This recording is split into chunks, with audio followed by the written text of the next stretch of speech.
It's time to get sexy, so watch Secular Sexuality Live Thursdays at 7 p.m. Central. Visit tiny.cc/YTSS and call into the show at 512-991-9242 or connect to the show online at tiny.cc/callsex.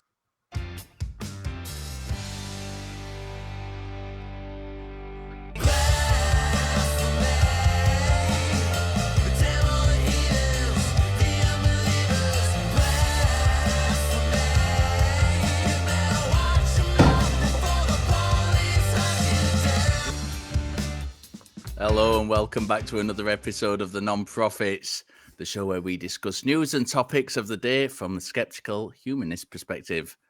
My name is Richard Gilliver, and today I am joined by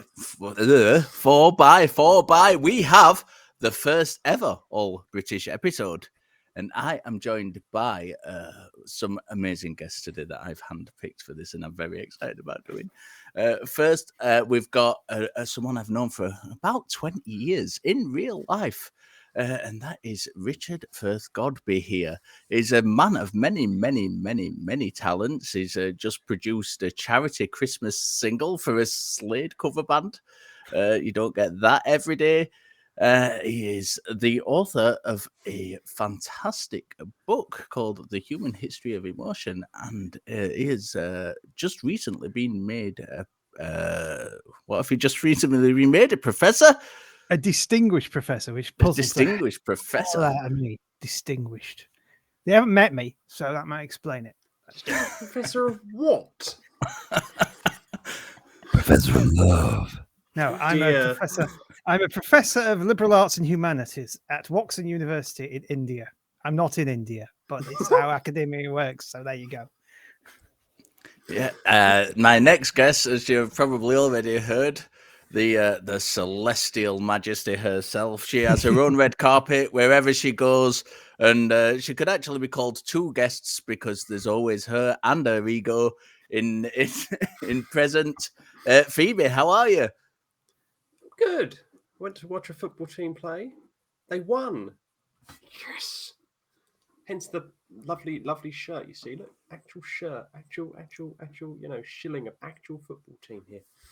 And no, It's not a World Cup match I went to go and see. I actually went to see women's football, because, women's football's on the rise and, women's sports is on the rise. And, that's just fantastic. And my ego got really excited and I got even more excited than my ego for once.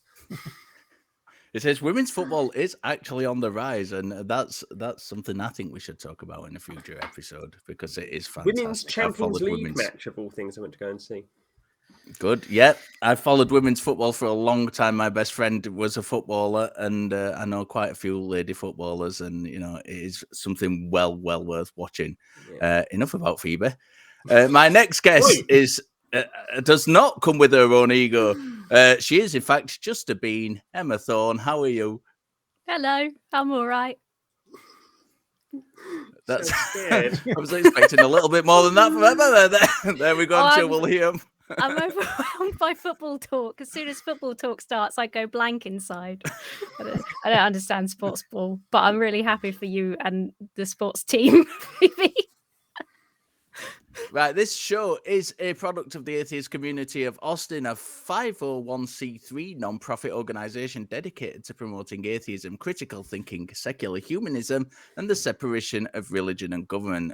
Today, we are talking about England and Wales being minority Christian countries, Buddhist monks getting busted for drugs. We'll learn who the most likely victims of religious hate crime are, and should the C of E be de-established? Right, as with all of our shows, links to today's topics and the news we discuss are available in the description below. And a reminder that if you want to come into the show prepared, you can check out the Non-Profits Facebook fan page every Friday night for a list of the articles ahead of time. As I said earlier, I handpicked this episode. I let my guests choose their own articles ahead of time, and I've been left with the first one to introduce. So here we go. This was published on Tuesday, the 29th of November in The Guardian by Robert Booth, Pamela Duncan, and Carmen Aguilar Garcia. This has been all over the news since it first emerged. England and Wales are now minority Christian countries. I think sometimes our friends in America might forget we over here have a state religion, or more correctly, in England there is an established church state. State church, church state. My speaking is fantastic today. Great show to introduce. And that many countries have established churches or religion, and not all of them are theistic. Also, and very importantly for our American Christian friends who think that sneaking religion into government and schools will suddenly make everyone good Christians, as this story will demonstrate, this isn't necessarily the case. I'm going to hand this one over to Richard. Yeah, it's a very interesting thing. It's been coming for a long time. I actually think we have been less Christian than they think for a while, because for a long time when the census was taken, people would put what they culturally thought they were, which was often Christian, even if they didn't believe in God. But their parents are Christian, their grandparents are Christian, they went to church as kids, and they went to a Church of England school, all that stuff.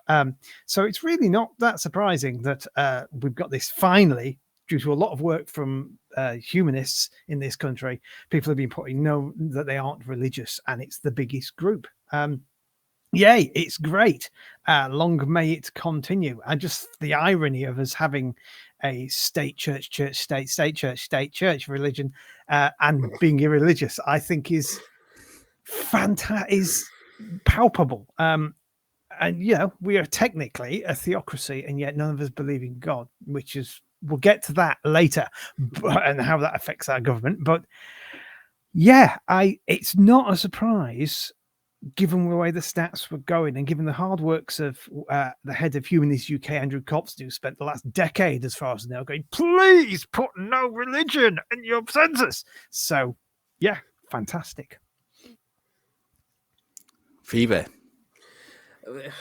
This is where I get to have a little bit of a rant about the census itself. Yeah. Why are we sending out questionnaires every 10 years that contain, I quote, 51 different questions? To you Americans, I looked up your census. It's 10 questions. It's one side of A4 paper. One side of A4 paper. If you get a book with the census, it's 19 pages long, and each member of your household has to fill it out individually. So here's the elevator pitch for the census. I know. I've got a great idea. Let's send out to every single household in the country 50-odd questions so that we can find out exactly what's going on this special day, so that we can then turn out the country and we know what to do with it. Oh, and if they don't do it, there's a fine of up to £50,000. What absolute nonsense! If you pitched that to somebody, they'd go, get out of town, mate. But getting back to this question on the census, and it's given us this lovely set of results. This is a compulsory question on the census. You have to put an answer down, or else they will put an answer down for you, which defaults to Christianity. Which is a lot of people don't realize. If you do not answer the questions on the British census that are mandatory, they'll put answers in for you, which are the default answers. So whilst it may be tempting to just go, oh, I'm boycotting this religious question, etc., etc., don't do that, because they'll default you to being a Christian. But it is interesting to see that Christianity is still put down as the plurality religion, but it doesn't break down what strand of God knows how many denominations of Christianity, and how many of those are actually still the established church, or how many of those are Methodist, or how many of those are Catholic, or how many of those are whatever other flavour of Christianity you can come up with today. And I'm not quite sure how many other flavours of Christianity there are, Emma, but how many are there? You're asking me? I don't know. Too many to count. But it's interesting that as soon as it gets into, it's like the census is like Christianity, and then no religion, and then it's like other. And that's it's like Hindu, Sikh, Buddhist, everything else is categorized into other. don't know. I kind of like this. I like the census. I like I like the heavy data load, but I quite like filling in forms. Yeah. So sorry, Phoebe. I do. I'm like uber prepared for this because I actually talked about this today on my own channel. So I'm like, stop me if I get boring. I did want to just point out for people at home who don't know much about the census, because a lot of interesting personalities have been slightly misusing and misunderstanding the stats. So it's important to remember that Christianity is still the majority religion.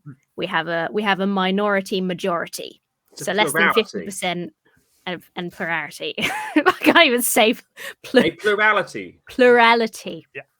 We've It's discovered a first word that I past the can't post. say. It's first past the post. We've got first past the post religion now. First past the Pope. No, first past the Archbishop of Canterbury. First past the Archbishop of Canterbury. But yeah, and the kind of thing that I think, I mean, it's really interesting. It's really great. The kind of thing that I thought was interesting, and Reverend Stephen Cottrell is mentioned saying this in the article. We've left behind the era where people almost automatically identified as Christian, which is kind of what Rich touched on earlier. I would hazard a guess that census data still reflects a lot of people who do sort of, Christians by default, as it were. People who were raised in nominally Christian households but aren't very active or aren't inclined to ever pick up the Bible or even own a Bible, but they identify that way because they were baptized or something like that. So I hope that secularism continues to rise and we can continue to convince people that don't really have any faith to put no religion on the forms. Yeah. Yeah, definitely. Stephen Cottrell's, who is the Archbishop of York, made some very interesting comments on this. I'm going to come to the one Emma's just mentioned in a moment, but the first one that he mentions in the article is that he said that the census results throw down a challenge to us, not only to trust that God will build his kingdom on earth, but also to play our part in making Christ known. And I found that really peculiar. I felt like saying, which is it, Steve? Are you trusting God to do it, or are you working for the goal yourself? And he followed this, as Emma said, with an attempt to create a self-fulfilling prophecy, with a wonderful example of a Barnum statement, by the way, when he said, we have left behind the era when many people almost automatically identify as Christian, but other surveys consistently show that the same people still seek spiritual truth and wisdom and a set of values to live by. So yes, Steve, you've kind of addressed almost every human on the planet there, whether they've got a faith or a set of spiritual beliefs, or merely a secular moral system. I'm not sure what that's people got that to engage do. in woo. I engage in woo, I don't know Stephen. what that's got to do with, particularly with Christianity. I appreciate the comment, but you've essentially just said nobody wants to be Christian, but surveys show that people are still human beings. That's awesome. I absolutely agree. Yeah. I think the technical term for what he just did is clutching at straws. Rich?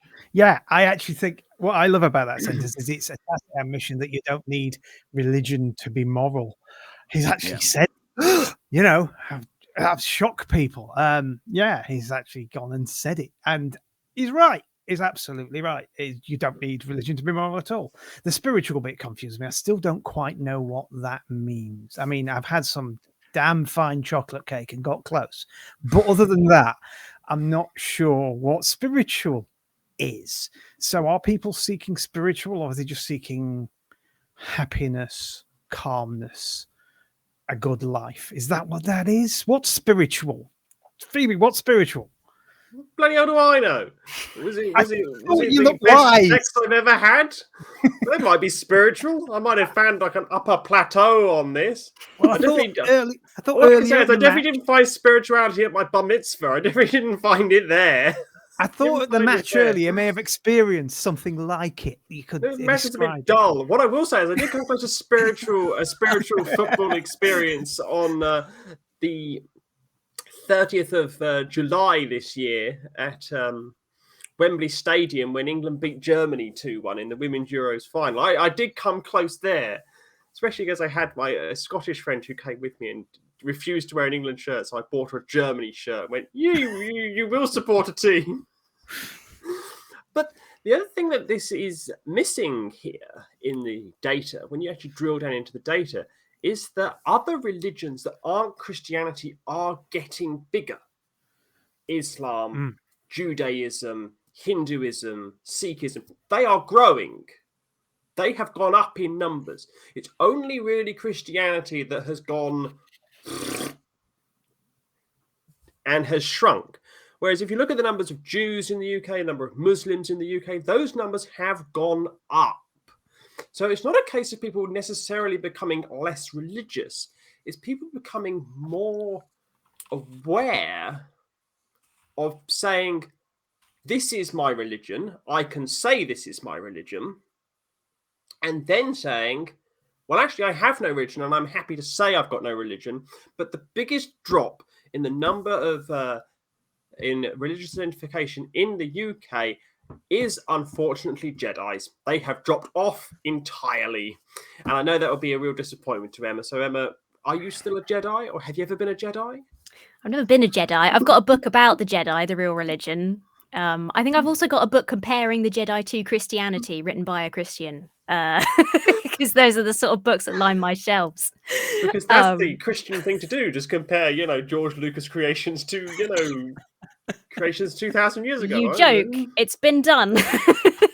Probably more than once. Yeah. Oh, yeah. It has been. I was just wondering, like, maybe that is what the Reverend is talking about when he says, people are seeking spirituality sort of elsewhere. Maybe it's almost like a subtle, we're losing them to the other religions. And I thought it's interesting that stuff like, it's not just the other sort of mainstream religions, it's stuff like, Wicca and paganism, modern paganism, and shamanism and stuff. Shamanism, I don't think, is even technically a religion. It's just a sort of spiritual practice. It's definitely not theistic. But a lot of sort of, I guess you would say, woo is kind of on the rise. And I kind of am all for that. Because, like, if you look at modern paganism and Wicca, and everyone I know who's ever been involved in any of that, they're basically just like, they wear floaty clothes and drink a lot of tea. And I'm like, if people are leaving mainstream churches to make a lot of tea and respect the planet, I'm okay with that as a concept.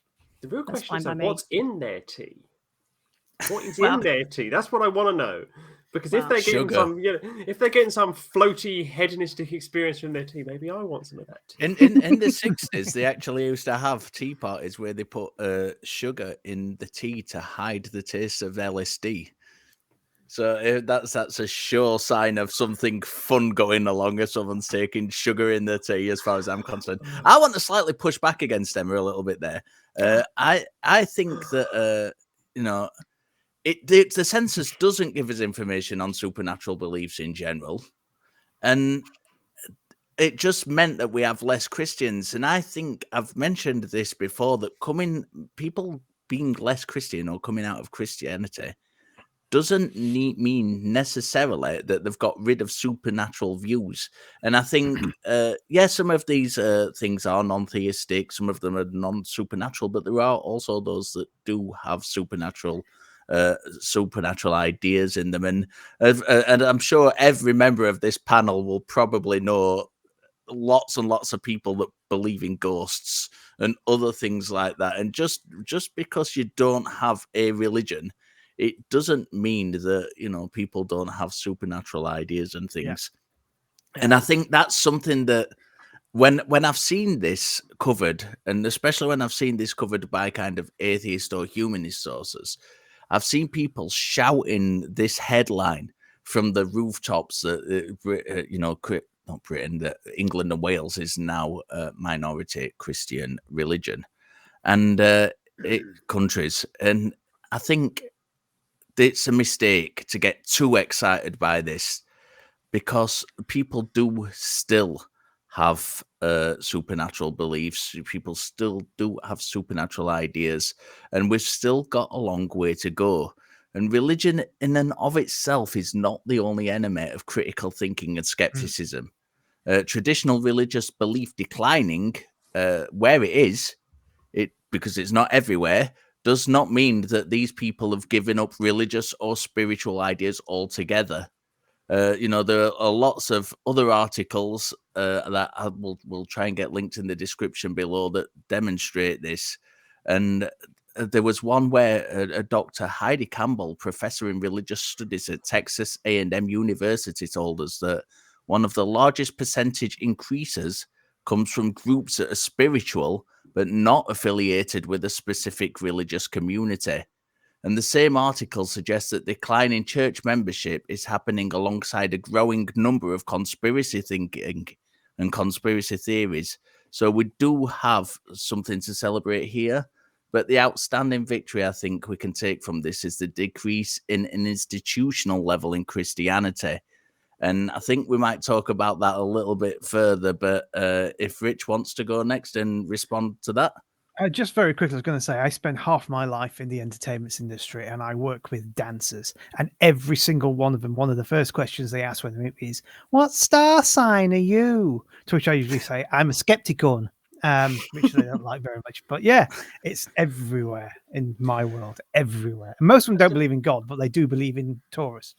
As a dancer myself, I would not answer you that question. But then again, I am a classical ballet dancer, but you know. There are a few, but mostly I get, yeah. Okay, so final thoughts. Richard, give us your final thoughts on the article. It's interesting. It's interesting that basically it's saying something that we've kind of known all along, that people are moving from Christianity. One thing I was going to ask as well, they're saying they're moving it, that the other religions are growing. Does that necessarily mean they're religions? Because every Jewish person I've ever met's been an atheist, bizarrely. So, you know, is that actually the case? I'll rant about that later. I'll rant about that later. I'll leave you for that. But yes, but so are they grid? But yeah, I think it's an interesting thing. And yes, people are moving on to superstitions. I think a lot of people go through a process of they move away from God and they move into tarot cards. And then one of these days they realize tarot cards are ridiculous and they do something else. You know, it's kind of a progress thing. You hang on to this supernatural element. So I've still got hope there even. But yeah, it's very interesting article. And by the way, what are the census for? Historians like me to pour through in 100 years. That's what they're for. Phoebe, final thoughts. That's not a good enough reason to waste everyone's time. Yes, it is. That's not a good enough reason to waste everyone's time. Yeah, it was great that Emmeline Pankhurst was found in some closet in some room in the House of Commons or something, but she was counted twice, for goodness sakes. But anyway, that's beside the point. 51 questions is a little bit absurd, especially when one of the questions only appears in Welsh, and it's just a blank square on it. But anyway... But it is interesting to know that we are still collecting data on things like religion and so on. Whereas, well, what purpose does it actually serve? I understand it's nice to be able to talk about it like this, but it does raise a more interesting and fundamental question of, well, who cares? At the end of the day, I think the ultimate end goal of me as a skeptic is for someone to just go, well, who cares? And just move on. And just go, yeah. Just shrug your shoulders and just go, yeah, okay. Just move on. Emma. Well, like I say, I think the censuses are cool, and I like big forms. And there are for Phoebe and fellow form skeptics, there is a lot of reason to collect that kind of data in terms of finding out whether minority groups, whether that be religion, ethnicity, etc., are disproportionately affected by income issues, housing issues, education, access, stuff like that. So there are reasons. Whether we use that to any net benefit, we already collect this data in other forms. Well, I think in terms of leaving the sort of supernatural side of things aside, because I think that's sort of a separate issue that is also kind of ingrained into our society. I do think that from an organizational perspective, the fewer people in, you know, Church of England and whatever, baptism, whatever floats their boat, I think the better. So I'm still taking this as a positive. Yeah, divisive first segment there. Let's continue in the same manner. I'm sure we will. We've got Phoebe on board. Thank you to our veteran and new viewers for getting us over 11,000 subscribers. If you are watching us now and haven't subscribed yet, get onto that. Once you've subscribed, like and ring the bell and all the usual YouTube content creator stuff that everybody's obliged to say, so that you always know when a new Non-Profits episode premieres. And it's every Sunday. And I want to make a point of saying it's the best show that airs on a Sunday at 3 p.m. But you already knew that. That's why you're here watching us. Then share the link to our channel with your friends, family members, everybody you can find, census writers, non-census writers, people who hate censuses, people who like censuses. Just share it with no everybody. consensus around here. if people who interrupt you mid-flow, anybody and everybody, get the word out so we can start helping with those fundraisers. And are you aware that the atheist community of Austin has another YouTube channel? You should be. Check out the Atheist Experience Network, a channel where you can find all the ACA shows in podcast form. Subscribe at tiny.cc/AEN podcast to listen to the episodes of the non-profits, the Atheist Experience, Secular Sexuality. Please, everybody go and watch Secular Sexuality. It's a fantastic show. It really doesn't get the attention it deserves. Go over there and subscribe there too. And all of our other ACA shows so you don't miss a single episode. We're going to go into section 2 and introducing this is my old friend Richard Firth-Godbe here. Hello. Well, many of you out there will have seen the show Breaking Bad. And if you have seen the show Breaking Bad, you will be aware that all of the methamphetamine in the entire universe comes from a small area where the South of America borders onto Central America. And a guy called Heisenberg, because America's medical system is a bit of a mess, has to sell it in order to not die to death, which is not what you want. Well, it turns out that's not true. Not true at all. Actually, most of the methamphetamine that gets out in the world is made in somewhere called the Golden Triangle. And the Golden Triangle is in South Asia. It's actually on the borders of Myanmar, Thailand, and Laos, Asian Pacific region. And that's where a lot of it comes from. In fact, the business is so rife that some people say they're too powerful to fall. 172 tons were seized in East and Southeast Asia 2021 of drugs, and 1 billion, that's with a B, meth tablets were seized. It's worth 61.4 billion annually, and it has become so rife that just recently a small, tiny, teeny little monastery in Phetchabun, a province in the Bunsang Phan province in Thailand, they tested the monks and discovered that every single one of them was on meth. And so they defrocked the lot of them, and now the locals are panicking because there's no one to go and hear them when they need to talk to the Buddha or give them food, which helps them along. So I find it very interesting because there's two issues here. One is the old religious hypocrisy. I'm sure they were telling the people that they shouldn't take drugs and they should be pure and they should lead a good Buddhist life and they should get rid of their clinging to the natural world. And the other one is a message of, are we doing drugs right? I'll rephrase that. Is the way that we are trying to fight drugs the right thing to do? So I'm going to throw this over to Emma. What do you think? Well, I mean, the question, are we doing drugs right? I'm going to say no. We could be doing it much better. We're doing them left if you're not careful. First of all, I love this story. I don't know why it's a crime story, but it's something about the concept of monks buying drugs does kind of tickle me. Like, where do the deals do the deals happen in the monastery?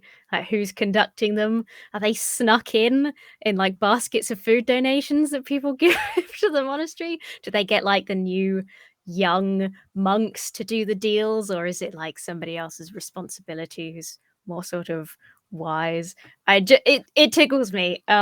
But funny as it is to see monks getting busted for meth, and I do find it funny. It does speak of a bigger and sort of non-religious issue, which is Thailand in particular faces in drug trafficking. I feel like I'm the boring naysayer of the night. I'll try and perk up at the next one. I'm a real downer at the moment on the drugs and everything. The trafficking itself is real dangerous. It attracts a lot of vulnerable recruits. Meth is super addictive. It's well bad, and they have huge amounts of meth floating around Thailand, and it's just not ideal. My kind of thought is if the monks are after incorporating drug usage into religious rituals, then I think go for it. see if we can make that a thing. I don't know, Thailand's not going to say yes, but that's okay for me. Do what you want with your own body, believe what you want. But while it's illegal, it remains a very high risk activity, not just in terms of getting done by the fuzz, but in terms of quality and dosage being unmonitored. It's just going to be a bad time. And I think basically, like Rich started hinting at, it's an example of the fact that a hyper aggressive war on drugs has a lot of negative side effects and very limited positive results, because they have extremely strict drug laws and a very high drug problem. And I think Phoebe is practically vibrating with the need to speak on this issue, so I shall throw it to you. Because I say, you talk about laws and other such things, but they're not a deterrent here. I mean, Thailand, if you're caught importing drugs, they will execute you by firing squad. That is their method. That is their chosen method of execution. But this goes to a much wider issue here, and that is institutional legitimacy here of this monastery as a pillar of its community. Because how can that now be trusted as a pillar of its community? Where's its legitimacy? What kind of institutional get up and go does it have? And as we do in Britain, if we all go silent for a second, there is the institutional legitimacy of British institutions just flowing away, because they all get very worried about that. And it is quite clearly happening here, because they had to sack a lot of them. So now what do you do? Do you then replace them? Or do you just disestablish this monastery in its entirety and then say we'll start again somewhere else and you don't have a monastery?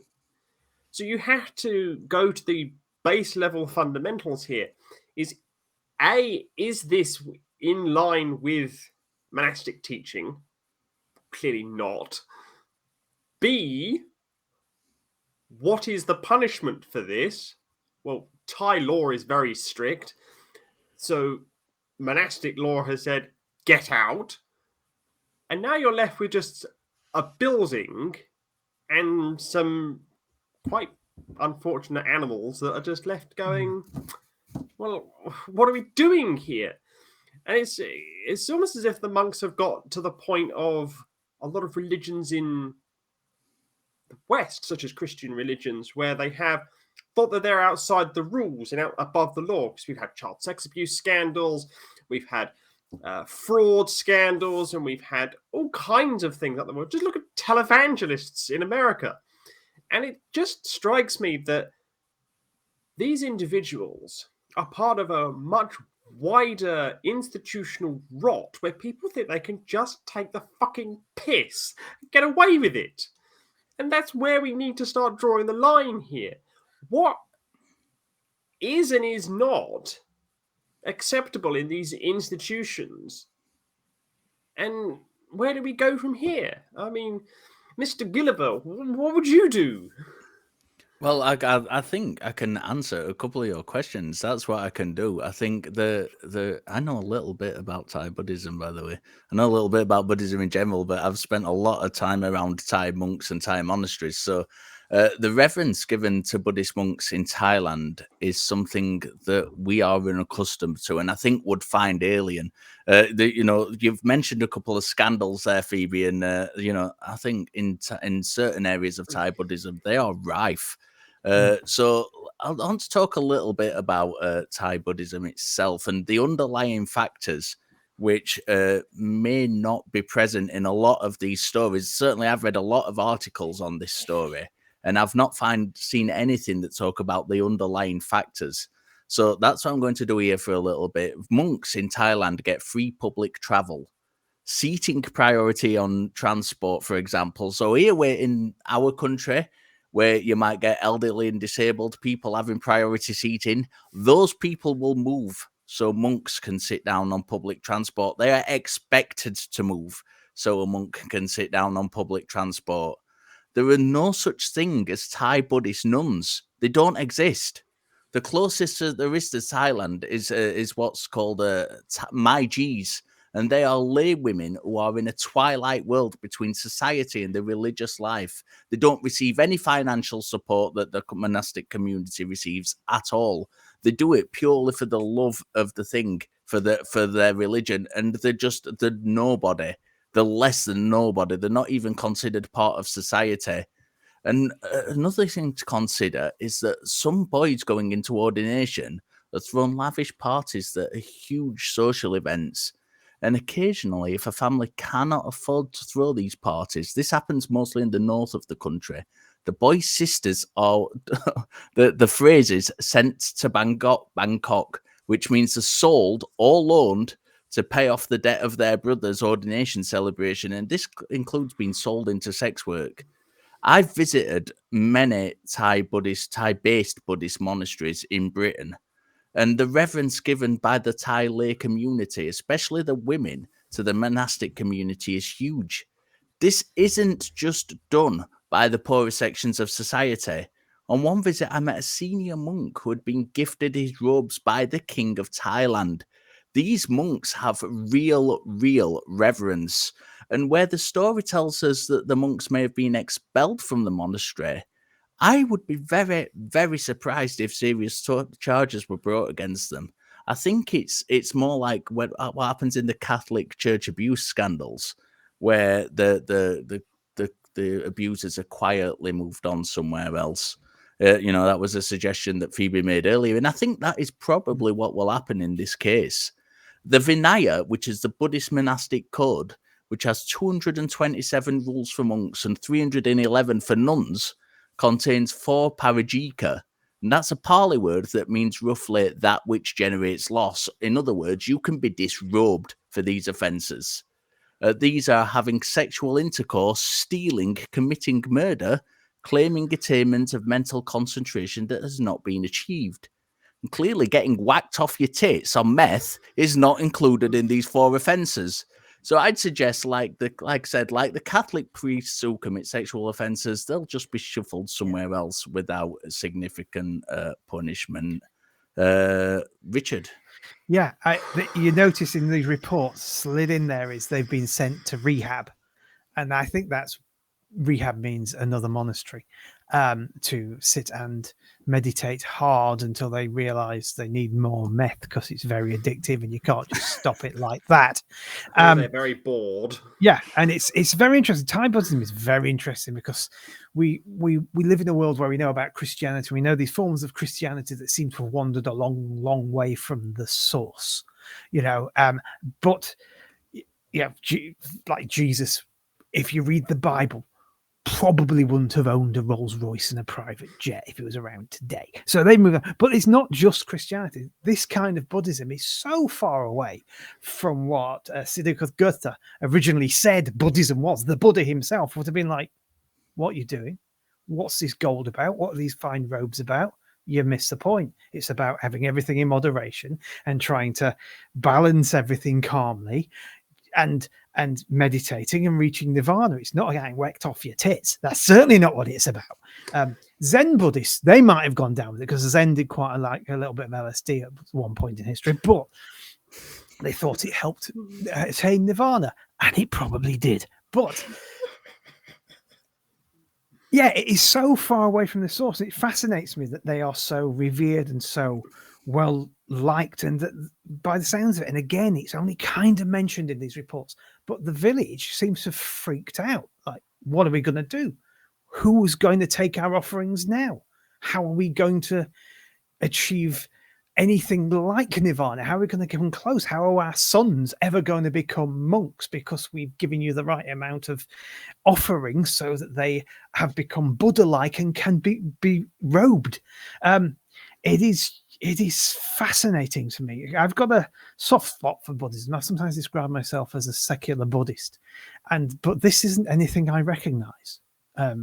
Although I do look pretty good in an orange robe, I have to say. I think the thing is, and I appreciate what you've just said there about Thai Buddhism in general, and certainly in the inner cities, that's the case.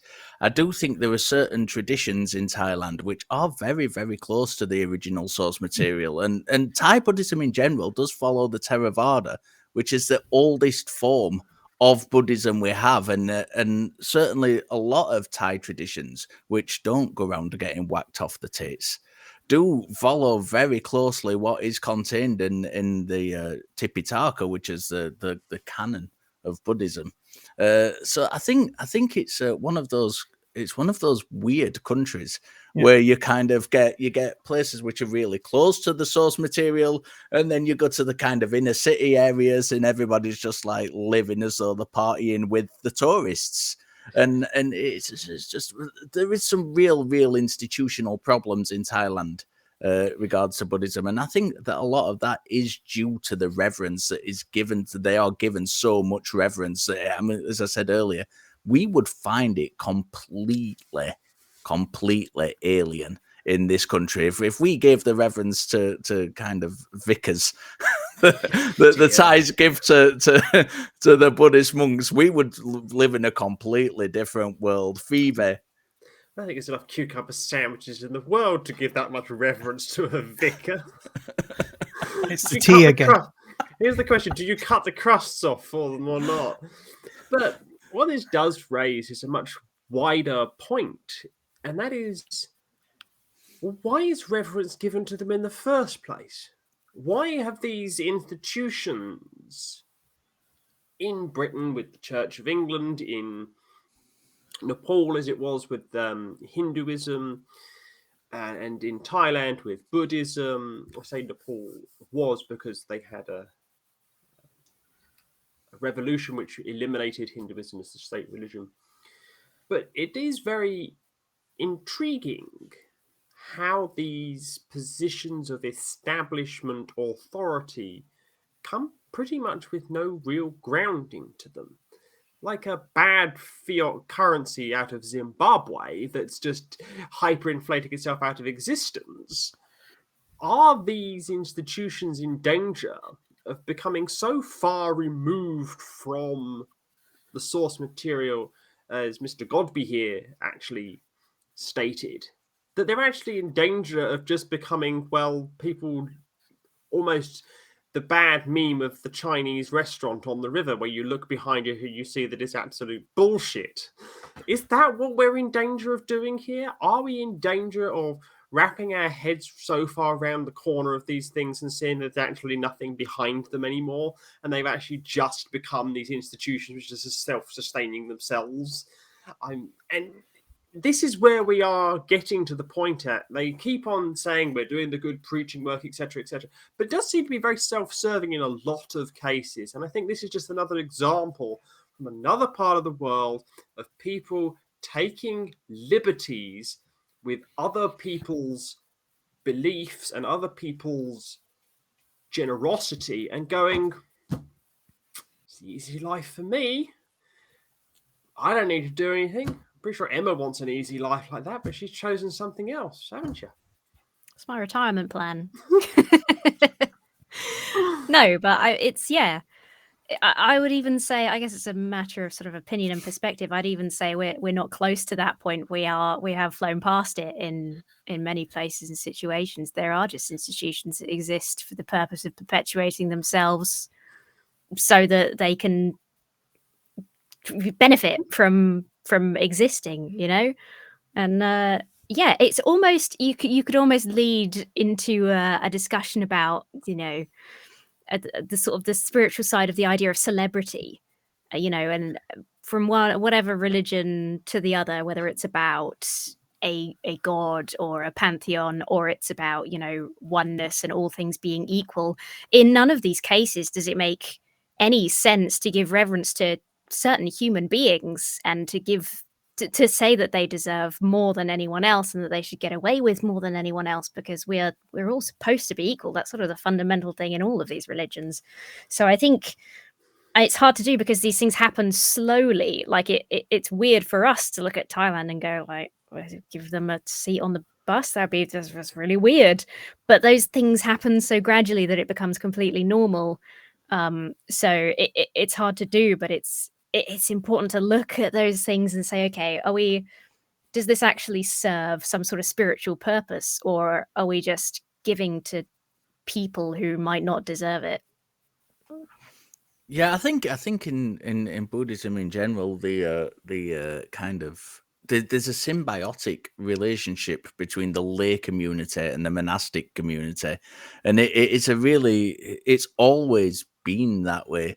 And I'm very careful when I talk about Buddhism because there are Buddhisms. I think it's probably the most diverse religion I can think of, and that is kind of one thought of as one thing. And one of the major contentions I have, especially with kind of Westerners who haven't really studied Buddhism, is that they have this idea that it's completely devoid of any supernatural elements. And there are so many facets to Buddhism that you get your completely secular which tend to be Western aspects of it, where they just sit down and have a nice meditate for half an hour a day, and and they think that's pretty much the be all and end all of it. And then you get places like Thailand where virtually everybody believes that storms are caused by heavenly beings called devas.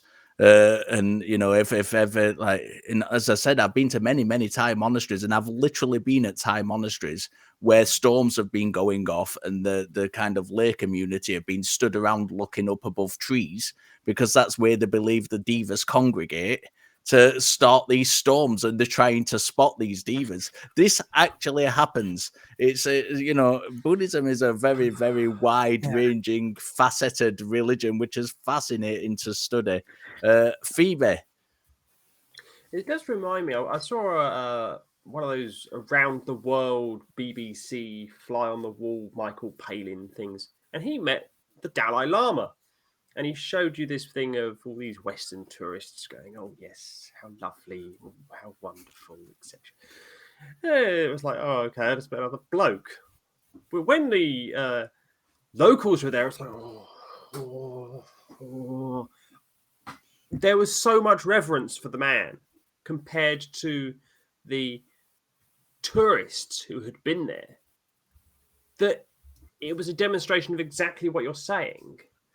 And to have that level of reverence, I couldn't imagine, say, the Archbishop of Canterbury getting that kind of reverence from anybody. If people believe the Archbishop of Canterbury was a reincarnated Jesus, he might. Might do. What number Dalai Lama? Is it the 9th or 10th? 14th. 14th. And there's some argument over the Panchen Lama, because China is saying this is the Panchen Lama. That's a whole different conversation, which we don't have time for. We will bring it back. I'm very excited to have talked about Buddhism on this episode, because we don't get to do that very often. Yeah, but what it does show is that there is dispute within Buddhism itself. And when I went to Thailand, I went into one of these, clearly a tourist trap monastery things. And being a friend, we were quite respectful. But another one of our friends there, we had to say to her, "Look, slow yourself down. You will get in trouble. Calm down, stop. They ask you to take your shoes off, etc., etc." And it was very noticeable that these institutions do carry so much weight. And that's just where I want to kind of end it here for me, is that the amount of weight that is actually put into these institutions, and you just go, well, what is the actual mass of these things? And it's just a bit, paper. Yeah, I think that is a question that we can leave open, and we'll end that one there. It's a very interesting story, and I think, as I said, there are so many facets to Buddhism. We could have a story every week about it and be completely different. Okay, so we're going to take a break in our conversation. If you didn't tune into the other ACA shows this week, here is what you missed. Interaction with people in the faith doesn't mean acceptance of everything that they believe, right? Love the theist, not the theism? Can we do that? That's a shirt. You've been, I think, our #1 repeat caller for this show this year. Yeah, and there's some people who don't like that. They say they're sick of the sound of my voice. So to those people, nah. All the parents out there, talk to your kids. Understand what they're learning. And if you don't like what they're learning, they still have to get a passing grade. So teach them what you want them to know at home. At home. You love to come on and you love to really obfuscate and pontificate and other large words so that I get closer to my J-Mike transformation. Final form. Because we all know that Islam is true, right? But they're not authorized by God. They're created by man. It says in their book that they are. I could write a book and say that this is God speaking. That's different from exactly. Yes! You just hit the nail on the head, dude. That's exactly right.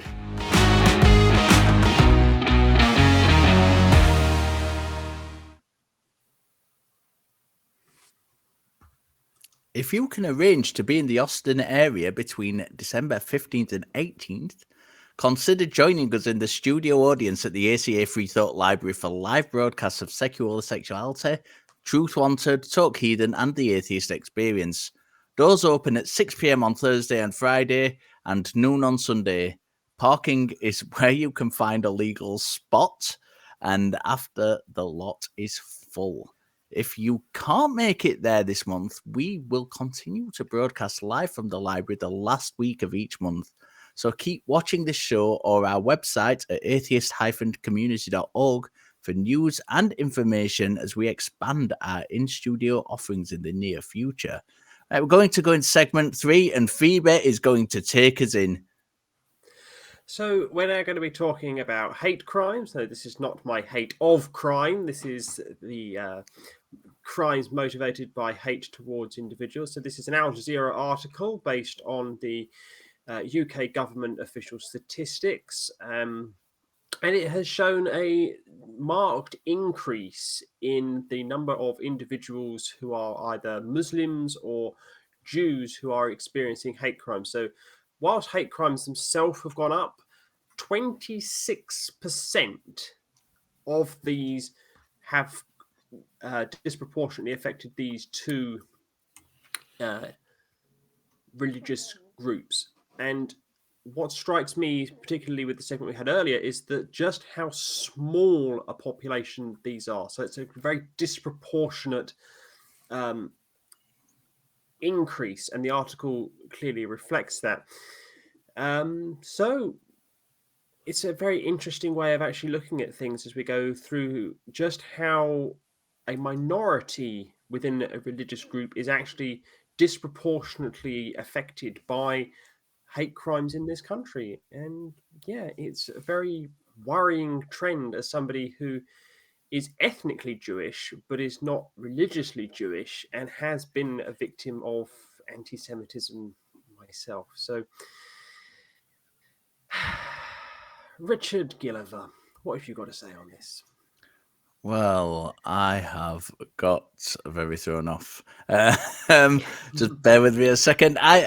You know what? I actually want your perspective on religious hate crime, because as you've said yourself, you have been the victim of hate crime, and I just wanted you to give us kind of an indication of what that feels like, because I'm sure many of our viewers, and certainly I, have never been the victim of hate crime. And, you know, just tell us a little bit about what that feels like when that happens to you.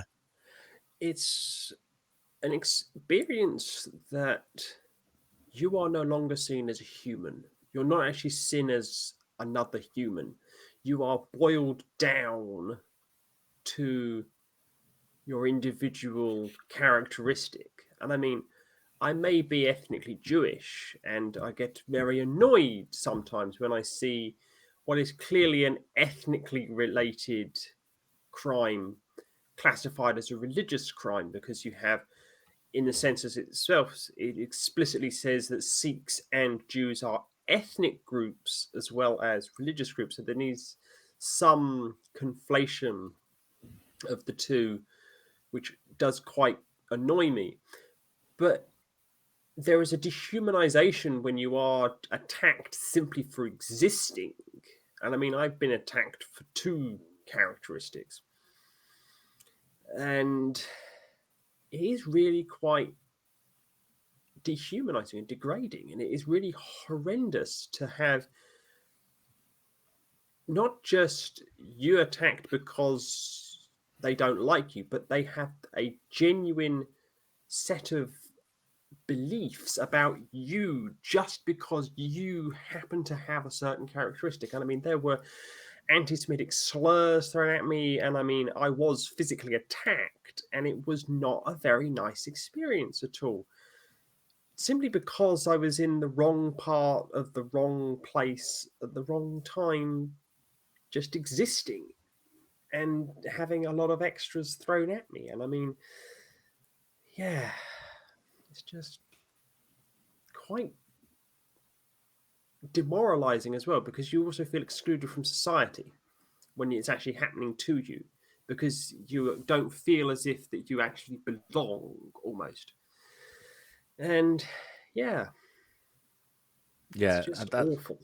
that's got to be so difficult to go through. Thank you for sharing that. Thank you. Richard, what are your thoughts? It is awful. I mean, there's a couple of thoughts. I mean, the whole process of it is frustrating, and it's something it's amongst my studies. I mean, my main research until recently has been on emotions that are similar to or the same as disgust, and that is one of the what's known as a othering emotion, because what will often happen is, for whatever reason, people will be convinced that this group here is in some way untouchable or disgusting or whatever, and that's how they will dehumanize. That's how classically other people have dehumanized groups, so they can commit awful atrocities to them. And it's terrible. And what really frustrates me at the moment is, really, it'd be really nice if we could have a system where people would say, let's stop doing that, let's not point at one group and dehumanize them, because that's not terrible. Unfortunately, all politics on all sides of recent years has been about the opposite of that. It's been about, how do we get people to like us? Let's say they're bad, so these people agree with the vote. And it's frustrating, because that's not where we should be in 2022. It really isn't. We should be somewhere else. We should be saying, oh, those stats are terrible, let's stop doing that. Let's educate people. Let's teach people that this is the wrong way to be. Let's get them together and talk. Let's realize that we're all humans. But that's kind of not what really happens. It's just, it annoys me that these stats are there, because they shouldn't be.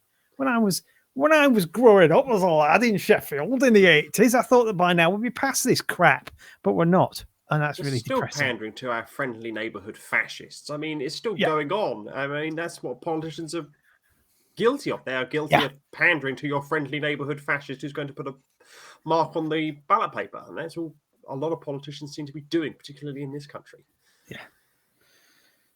Yeah, we do have that insidious. I don't know if it's still a politician, ex-politician certainly, Mr. Farage, never a politician. Who was he not?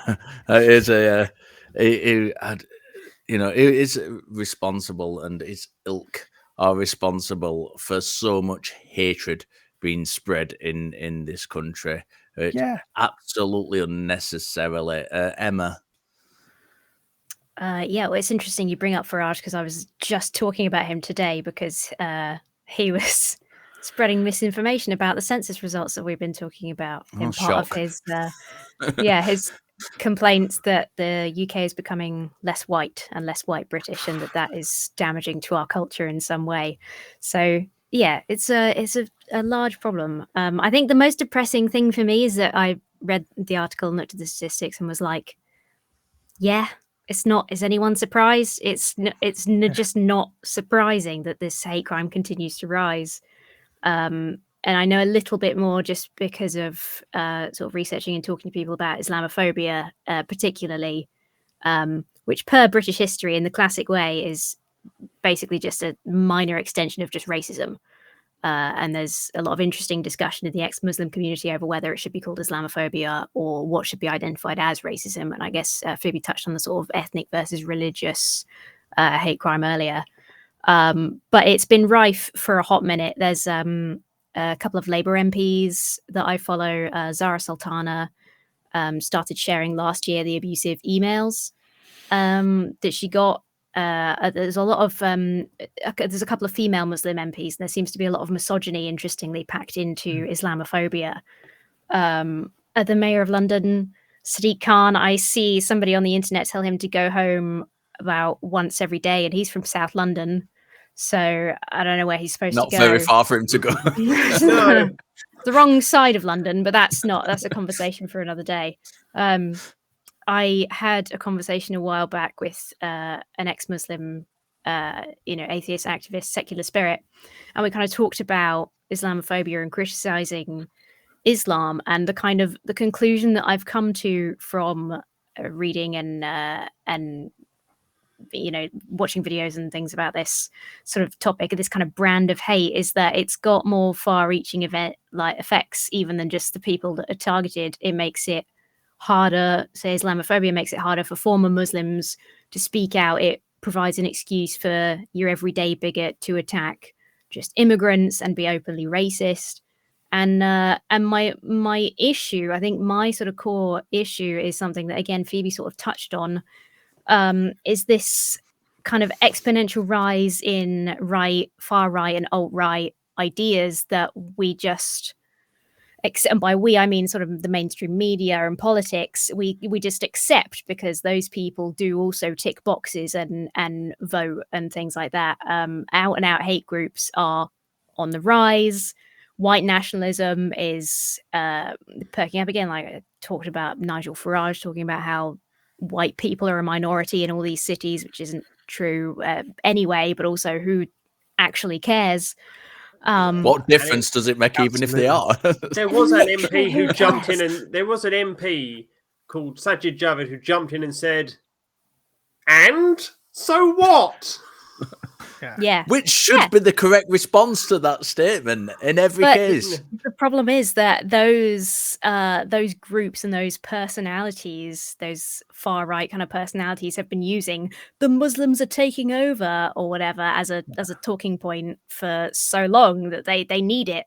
And hate speech continues to flourish in this country because it continues to be platformed by mainstream media. Our biggest news sources, the ones that are supposed to be the most unbiased and non-partisan, like the BBC, will continue to platform bigots who spread hate speech and misinformation to push their agenda as if they have a valid position and deserve a platform to be heard, and they just don't. And I don't think things are going to change until that changes. Phoebe, fire away. This is incredible to hear because the numbers are so small. There are only 13 million Jews at the last count worldwide. Yet, if you believe that, Jews run the world, according to the conspiracy people. And the number of people who are identifying as Muslims in this country is only in the couple of millions here. It's not an enormous number of people. And to say that they are a threat to the status quo, well, in 150 generations' time, maybe. But what we're seeing here is we're seeing people who are scared that they may lose their power in some way, shape, or form, or it's being threatened. So they've got to make up some absolute nonsense that I don't even want to go and give them any dignity by repeating them here. But it is just trope after trope after trope to do one thing, and one thing above all else: entrench their own position and stop other people from being under their thumb. And that's what we need to recognize here. It's not human to go around attacking other people. It's to retain the power for themselves. And yeah, I haven't heard much from Mr. Gilliver. Say some more, please. Oh, I'm going to say something. I'm going to have a little rant myself on this. The article said that well, it suggested, should I say, that some of these hate crimes were reactionary to events caused by certain groups. And I want to go into that a little bit because I had a Muslim friend after the 7th of July London bombings, and where anti-Muslim sentiment was really, really high. And he was reading something on a tram in Sheffield. And it was just something in Arabic, just something generic. And a member of the public saw him and actually called the police because they thought he was reading a bomb-making manual. Yes, this is the mentality of these people. Of course, it was released without charge, but that incident genuinely traumatized him for a long, long time. You know, and after Lee Rigby was murdered in 2013, an Indian, I want to point that out, fucking Indian restaurant near my house was actually firebombed in a revenge attack. They're not even Muslim. Not even the same fucking religion. But the attackers don't seem to understand the difference. This is the mentality. And as the people on this show know, I love a god opportunity to get on my soapbox about education. And this seems a good time as any. Don't commit hate crimes. Don't attack people for being different. If a set of religious idiots commit an horrendous attack, don't vindicate them by attacking innocent people in response. The way to defend against terror attacks is not to go and hurt people. It is to educate people. And I have been in situations where I've been sat amongst young Muslim men reinforcing not me, I'll just point this out, but they are reinforcing that the West is the enemy. And do you know what examples they use? They use the two I gave above. The revenge attacks, the hate crimes inform justification for further terrorism. Bad education becomes a vicious circle all around. Like I said, I've sat with those Muslim men. I've tried to explain the actions of people committing hate crimes aren't the opinions of people in the West in general. But it's an exceptionally difficult argument to defend because they see it and they witness it. And that informs the next 7/7 attacker or the next murder of a British soldier. You know, and yeah, I'm the first person, I will stand on the soapbox, I'm the first person who will say that Islam should be criticized. It should be challenged, it should be argued against, but it should be done in such a way that educates and doesn't create hate. And let's not use religion, race, sexuality, or gender as targets of hate. In fact, let's not hate people at all. Let's talk to people, educate people, and live alongside people regardless of whether we agree with them or not. Mr. Firth-Godbe here. Yeah, guess who was living in Woolwich in 2013? I was in Woolwich when Lee Rigby was attacked. I was in Woolwich when a bunch of knuckleheads turned up to smash the town up because to them, the entire town of Woolwich was responsible for the death, despite the fact it's about 65% Afro-Caribbean and Christian, mostly sort of fundamentalist Christian. But they didn't care. It was the place that did it. This is how dumb this is. It was the town that killed Lee Rigby. So let's smash all the shops up. That was fun. Yeah, I stayed home that day. I could hear it though. Hear the ambulances, see the flames. Kind of terrifying. And it's bizarre that people will go to that extreme that they will see something and they will go, oh, these terrible people, and they don't discriminate. They will go and firebomb an Indian restaurant, they will smash up a Marks and Spencer's, that well-known bastion of Islam in the middle of Woolwich High Street, you know. And it's what are you doing exactly? I mean, Marks and Spencer's is a target of turfdom, but you know. That's true, yeah. And serfdom. But it's that's a whole other thing. But yeah, and it doesn't surprise me because of the rhetoric, because of certain newspapers, and we all know who they are, and the language they use and the way they say things. And Nigel Farage with his Fisher-Price binoculars stood at the White Cliffs of Dover going, oh, there are too many people coming over the channel. You know, it's just... Early learning centre, mate. Yeah. And it's just... And like I say, I'm still frustrated that we still have to do this. And yes, education is important. Education, talking to people, showing examples of people, not talking at people, not lecturing them, not telling them they should be wrong. That we know that doesn't work. This is the 90s. But getting involved, getting into conversation, making people realize that we're kind of the same deep down. We just have different beliefs here and there, rather than firebombing a place that makes brass for women of a certain age. That's not what you should do. You've never been in a Marks and Spencer's, have you, mate? I have.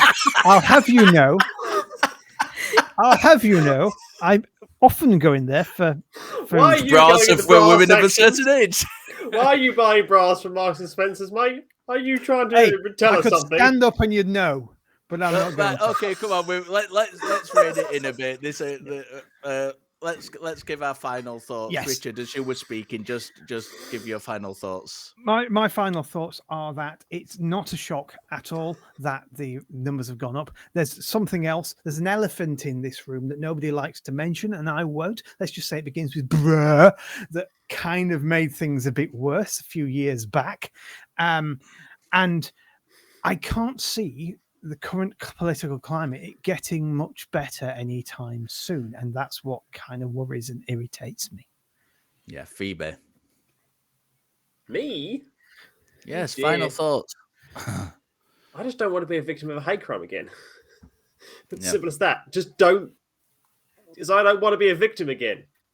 It's as simple as that. And I'm going to avoid Marks and Spencer's in Woolwich now. I was a bit concerned that Richard said women of a certain age. I've had a bra fitted. What age is it meant to be? I say I'm going to say that the bra I'm currently wearing was fitted by somebody from Marks and Spencer's, and I'm Good. I didn't say what that certain age was, to be fair. I just want to hammer in my personal feeling is that the media, British media, has a lot to answer for in terms of platforming people who perpetuate, the hatred that causes hate crime. That's my big thing. Yeah. Right. Yeah. That was a hard one. I think that was a hard kind of story to go through. I would just want to thank Phoebe again for sharing your story with us, and I'll put you on the spot a little bit with that. I do appreciate it. I think it's important to get that out there and to get the first person perspective of what this really, really does to people. So, yeah, thank you for that. Moving on. You can become a member of this channel for as little as 99 cents a month. Click the join button below the video. This will give you access to special chat emojis. And by now, you know that our non-profit store is up and running again. And we have been featuring a special limited item each month. We also realize that many of you may have missed out on some of the great items we've offered, especially those of you who've only just joined us. So for the month of December only, we are opening up the ACA merchandise vault and giving you limited time access to all of our special designs from the past year. Simply visit tiny.cc/the ACA vault to see all of our past offerings. We're even going to let you save 10% off your entire purchase by using the discount code THEVAULT. Don't know why I did it in that voice. It just felt necessary.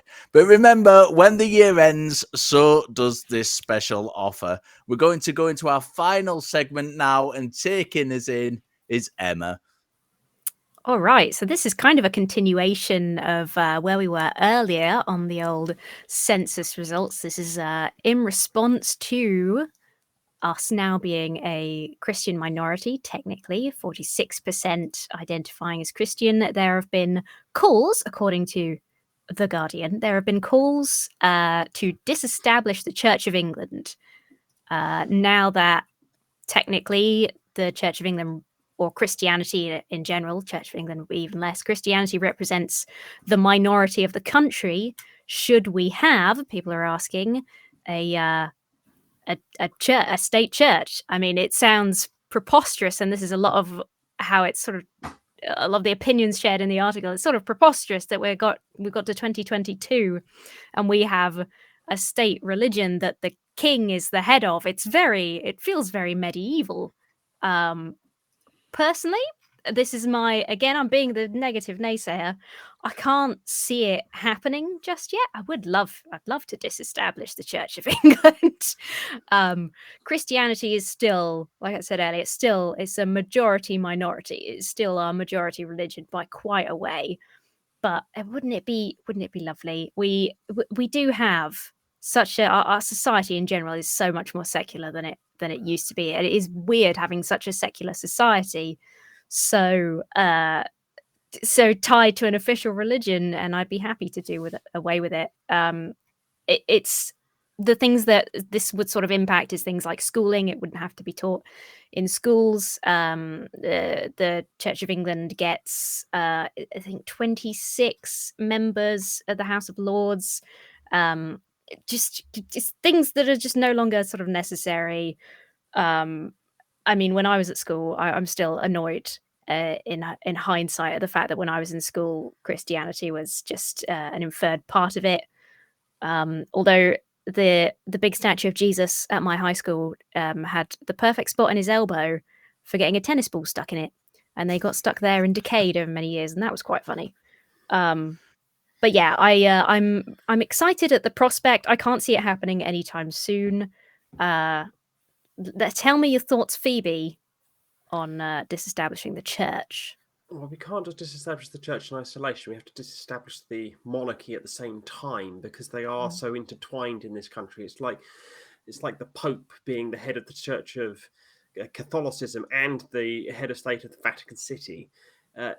People don't understand that the Crown as an entity is also the supreme leader of the Church of England, and the monarch of the United Kingdom is put there in their belief that they are put there by God themselves and are, there by the divine right of, nonsense. So it's the divine right of kings BS that we're going round here. And the only way how you can disestablish the church is to either fundamentally reform up the wazoo the monarchy or get rid of the monarchy at the same time, because they're just effectively one and the same. And this is the issues that we've got, because as much as I'd love to get rid of both of them, they aren't going to be going anywhere in my lifetime, my children's lifetime, or my children's children's lifetime, but we may very well get there. It is telling that in 15 something or other, when Henry VIII decided that he was going to steal the hat from the Pope and put it on his own head and say, now I run the show, where only now, 500 or so years later, going, hang on a minute, why are we still bothering with this? Pretty sure that, Mr. Firth-Godbe here can tell me why. So why are we? We are bothering with this because it's so ingrained in our unwritten constitution that nobody quite knows how to unravel it. As you say, the church and the monarch are kind of one and the same entity. I don't know if anybody heard Charlie Boy giving his vows, but one of the vows is to protect the true Protestant religion from those who may attack it, which is great, isn't it? There was a short period where the Church of England wasn't around, or the Church of Scotland, for that matter, because it's both of them. And that was this little period where we didn't have a king at all, where another Charles, the first one, kind of lost that bit. And so the Puritans took over, and the Church of England was kind of put on hold, and it wasn't really there. And then when the monarchy came back, and it's all that. So it is really, really deep and wound within us. But what we can do in the meantime, since the king is a monarch and he needs to go, but at the moment all he can do is go, okay, I'll sign that without some kind of crisis. What we can do is get the bishops out of the Lords. I mean, we can get the Lords out of the Lords. That's the dream. But first, let's at least get the bishops out of the Lords so that we don't have a religion having undue power over our legislature. It's just wrong. They shouldn't be allowed to say something about our laws, really, just because they've worn a certain type of frock and dog collar for the right length of time. That's not good enough. So maybe we can't completely disestablish the Church of England, but maybe we can at least get them out of there. Maybe. Possibly. Yeah. What do you think, Richard? I think we've all kind of touched on, and this, I don't think this was actually in the article itself, but I think we've all touched on the idea that the church and the monarchy are the flip side of the same coin. And I think should we disestablish both of them? I think yes. I think absolutely. And for those out there who may be monarchists or who may be Church of Englandists, this doesn't mean get rid of them altogether. Disestablishing them doesn't mean getting rid of them, killing them off. It means making them stand on their own 2 feet without the state to mollycoddle them. I'm all for a royal family who don't rely on the rest of us to keep them afloat. And I think that they are good business for Britain argument is stupid.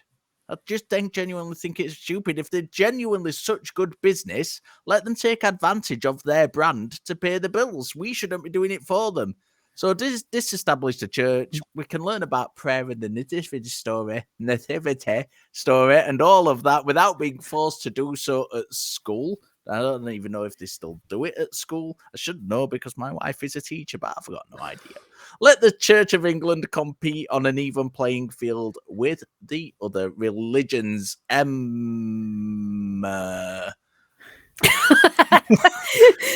been I was less reading sure. something while saying your name. I was reading something completely different. Less sure if I'm allowed to speak, but I will. I will, just because you mentioned that, and I sort of thought about that when I was reading. How much nicer would it be? Because, like Rich sort of mentioned, we don't have to completely disestablish, the church to start pulling back the impact they have in society. Let's just take it slowly out of school. Let's take them out of the House of Lords. And I think that religious education lessons would have been so much more interesting if 70% of it wasn't the Christianity that I already knew when I was in school. Definitely would have been much more interesting. It's like, here's 1 week of Buddhism, here's 1 week of Islam. The rest of it is the Christianity you already know. Rich, take us off. Yeah, I was just going to say, I used to call myself a fiscal monarchist, and that's if the monarchy itself made more money than it costs, then fine. But recently they haven't. They've cost us money, so bye-bye. They're not worth it anymore. We'll just have the houses because that's where the money's actually made.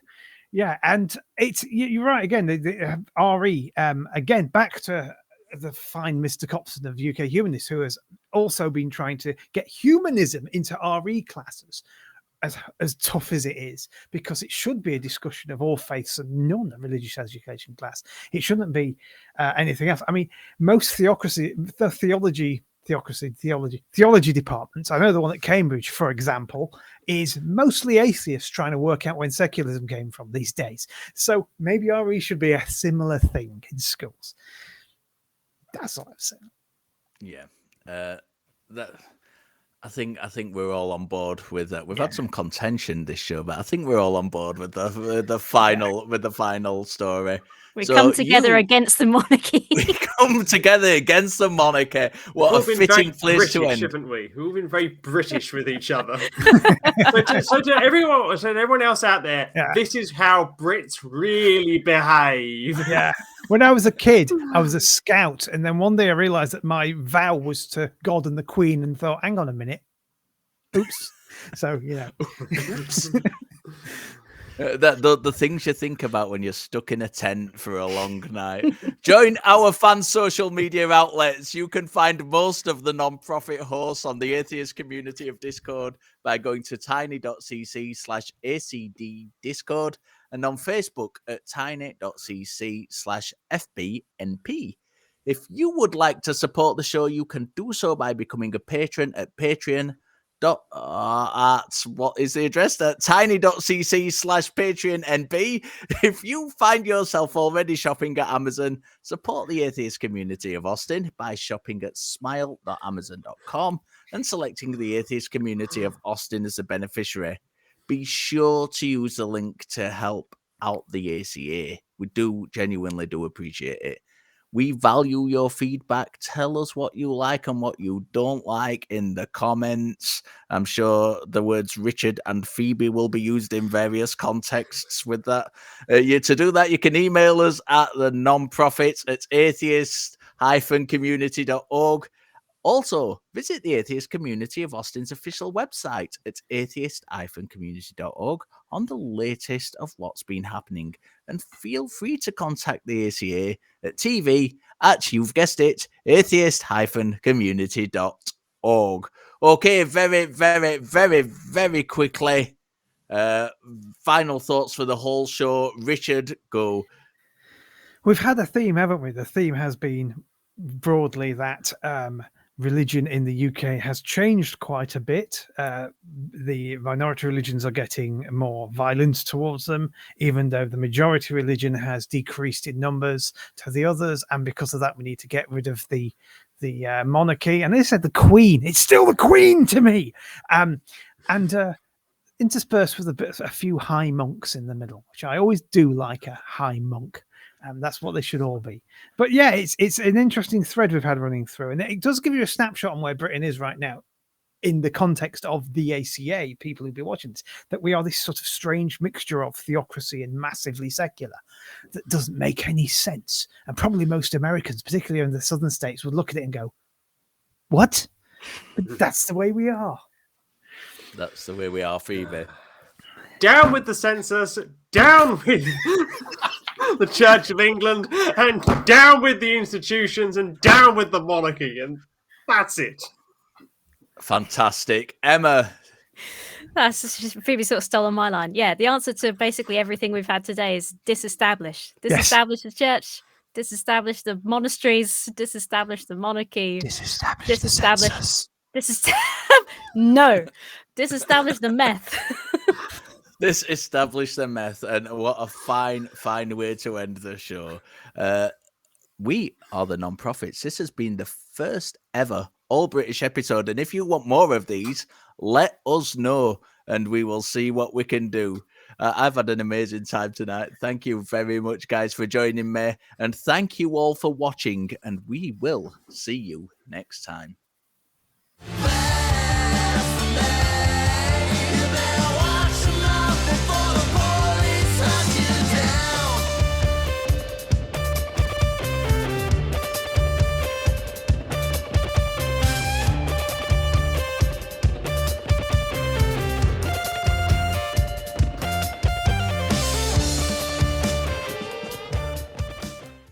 Watch Talk Heathen live Sundays at 1 p.m. Central. Visit tiny.cc/YTTH and call into the show at 512-991-9242 or connect to the show online at tiny.cc/callth.